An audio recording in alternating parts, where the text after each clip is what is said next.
What's up, guys? It's been a long time since I posted up a video with the new set, Brothers War, that just came out. Um, Basically, I'm going to, for the first time, actually show you a deck. So I noticed when they were they were showcasing the new cards. I noticed that there's going to be a lot of uh, soldiers. So I was like, it would be kind of fun to create a super soldier deck. Now, like always, when I build my decks, they're not always perfect the first time around. They usually center around a certain theme, and then you can change it around as you go and add more powerful cards to it. But I'm going to show you this deck. Um, you probably want to use less colored mana. Right now, I did the best that I could. I'm trying to save up my rare wild cards and my mythic wild cards for, better stuff. But so far, I've been testing this deck out, and I won 4 out of 5. I lost to the green aggro, but this is my super soldier deck, and I'm going to explain it. Like I said, it's a central theme. You can always change it. Who knows? You might find better combos with it. But here you go is my recruitment officer. I like this card because I can usually get it out the first try. First, they pop up in my hand all the time. First opening hand, and then for 3 mana, and of any color, and 1 white mana, look at the top 4 cards of your library. You may reveal a creature card with mana value 3 or less from among them and put it into your hand. Put the rest on the bottom of your library in any random order. So that's good for if you want to get certain cards out. And I'll explain why that's good, because once you get 4 mana out and you want to start looking for certain cards. Bayard, I'm not even just recruiter. Basically, he's a legendary creature, human soldier. At the beginning of your end step, if you control a creature with power greater than its base power, create a 1/1 white soldier creature token. Notice how I swayed from the color to add a red mana. Like I said, this card is optional. I like it because 9 out of 10 times you're going to have, power greater than its. You're going to have a creature with power greater than its base power, due to adding +1/+1s to it. So yeah, this is a good card to have around. It's a 2-drop, and you can almost within, I would say, the second turn, you can start pumping out tokens. This one is extremely optional, but I like it because it's a true 2-drop. Like I said, the color is changing. Now it's a blue mana. Flying, whenever you attack with 5 or more soldiers, creatures you control get +1/+1 and gain flying until end of turn. This is a very sneaky card. Say, for instance, you've got a bunch of soldier tokens. This guy probably might have, 10 life left, and he's got a bunch of land creatures. It's not looking good for you. You can drop this, and boom, you can just automatically gain flying, and they automatically get +1/+1s on top of that. So this is a good late card. It's also a good early card, but I would save it probably later on for your late card drop. Surprise your opponent. Valiant Veteran. All right, a 2-drop. Beautiful card. I had to drop and get 4 of these for saving up for 4 rare mythics. But this is a must-have. Obviously, it is a soldier. Other soldiers you get +1/+1, and late game you can exile it and put a +1/+1 counter on each soldier you control. So that's a great card to have. It's pumping up all your other soldiers. It's not legendary, so you can have 4 on the field. Resolute Reinforcements. Love this card. This card is really good against control decks, you know, because you can just pop out 2 creatures real quick. And most control decks in the early game, they can only control your like 1 creature at a time until they get more, you know, green mana, and then they take control of your board. But once you get this out, it's good for red aggro, and it's also great for control. You know, you pop this out on your second turn, now they got to deal with 2 creatures instead of 1. It's also flash. Flash is good too because this is good for control, also because they might decide to spend their mana and think that, hey, your mana's all tapped. Well, not your mana's all tapped, but you know, they feel like you might not have a play. And you wait for them on their turn for them to tap their mana, and then you flash this out. So that's really great. They just they are not used to countering spells on their turns. That's all I gotta say. Bereaved Survivor. Whenever the creature you control dies, transform Bereaved Survivor.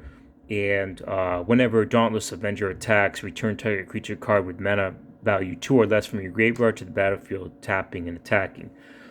This is an optional card. I like it simply on the fact that you're going to have a lot of 2-drops. So even if they, even if your 2-drops do get stomped out when they attack, some of these 2-drops add +1/+1. So that's also good. With Resolute Reinforcements that I just mentioned, you're literally going to get 2 tokens on the field attacking at the same time. So that's still good.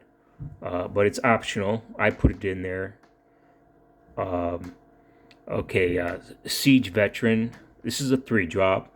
At the beginning of combat on your turn, put a +1/+1 counter on target creature you control. Well, we already know how powerful this card is. It's not legendary, and you can have 4 of these. Imagine that. 4 of them. And then, whenever another non-token soldier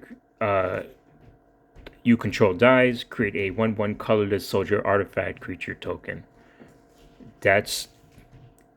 This is for this deck. You have to have this. You must put in 4. It's a great card to have. Pump up your soldiers. You're good to go. King Darien. So King Darien, you know, this is optional. I really like it because once again it pumps up all your other creatures. Then in late game, you know, you can put a +1/+1 counter on King Darien and create a 1/1 white soldier creature token.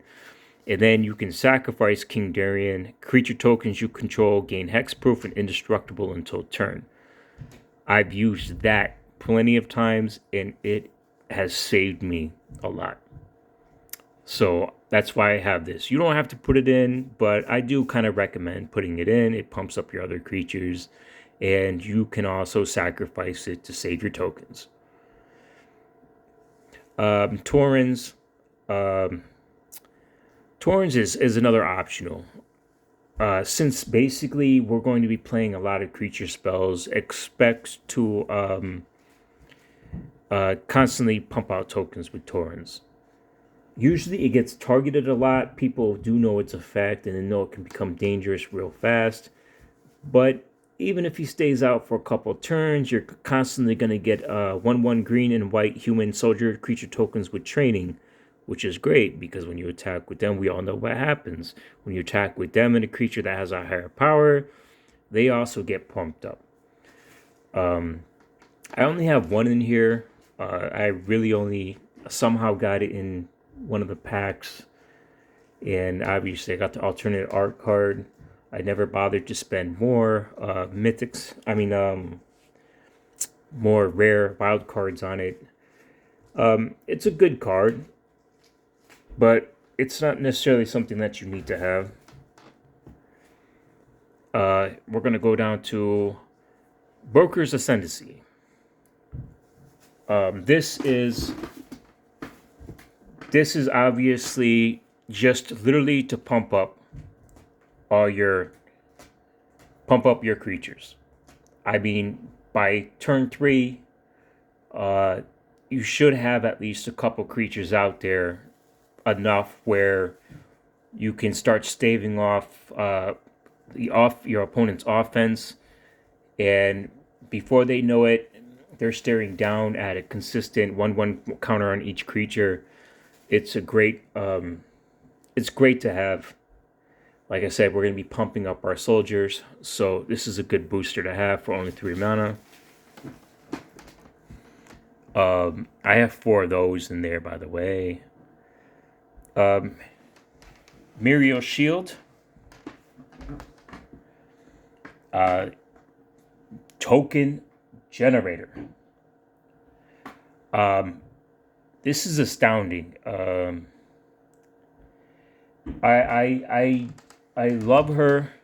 She's great. During your turn, your opponents can't cast spells or activate abilities of artifacts, creatures, or enchantments. That's great. We already know how that works. That's just phenomenal. So, whenever Muriel Shield of Argive attacks, create X/1/1 colorless soldier artifact creature tokens, where X is the number of soldiers you control. Well, guess what, guys? All of my creatures are soldiers. So, what you want to do is, when you get her on the field, you want to pump her up as much as possible. Why do you want to do that? Because when you swing, you literally only have to swing with her, and you'll create a bunch of soldier creature tokens. So you want to make sure that she survives. That's why you want to pump her up as much as possible. Obviously, I'm going to put 4. This is a maybe. It's a 4 mana. Other soldiers you control get +1/+1. It doesn't have, any other special effects, but like I said, you want to be able to start pumping up all your soldiers as much as possible. So I'm going to show you how much I have in each one. So I have 3 recruitment officers. You can probably put 4. 4 resolute reinforcements. 4 valiant veterans. 4 Harbin Vanguard aviators. 1.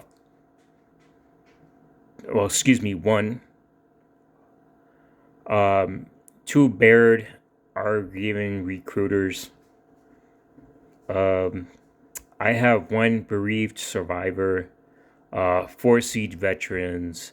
3 King Darians. 1 Torrent's Fist of the Angels. 4 Broker's Ascendancy. 4 Muriel Shield of Argive. Yoshin Tactician, I have 4. Back to my last card, Elspeth Resplendent. Planeswalker, very powerful. Choose up to 1 target creature, put a +1/+1 counters on it. So once again, you're going to be putting counters on creatures, and you're going to give them flying, first strike, lifelink, or vigilance on top of it. You can look at the top 7 cards of your library for -3 loyalty. You may put a permanent card with mana value 3 or less from among them onto the battlefield with a shield counter. Put the rest on the bottom of your library in any random order. That's great. You want to protect your card out there. Drop this down, -3, protect one of your good cards, put a shield on it, and then very easily, with enough tokens, you can get to create 5 3/3 white angel creature tokens with flying. Lands. So far, I have not had a problem with lands. I adjusted this because I found out that I really didn't have any protections, and I had a lot of legendary cards, and I just really don't have any spells to protect them. So, 7 plains, 4 islands, 4 Jetmir's Gardens, 2 Sparrow Headquarters, 3 Plaza of Heroes, and Secluded Courtyard. I have 4 of those. Secluded Courtyard, I put 4 in there. And when they ask you choose a creature type, soldiers. Need I say, just choose soldiers. So that's really great. So you might want to switch these around. But so far I've had fun with this deck. And who knows, you might find better combos with it. But yeah, the Plaza of Heroes, by the way, you want to use the Plaza of Heroes because sometimes they're going to target some of your good legendary cards that you're not trying to sacrifice or get rid of yet. Probably like Mural, you maybe want on the board, and they're going to target it. So Plaza of Heroes, you can exile Plaza of Heroes and 3 mana of any color. Target legendary creature gains hexproof and indestructible until end of turn. So this is good for any deck that has a lot of legendary cards in them. I recommend putting 3, maybe 4 in them. So I put 3. The downside is that you can only supply 1 mana of any color to only cast a legendary spell, or you'll be stuck with 1 mana of any color. 1 mana of no color, as I like to put it. But yeah, but it's great. Add those in. Like I said, you can always switch these around, and I call this a super soldier deck. So enjoy.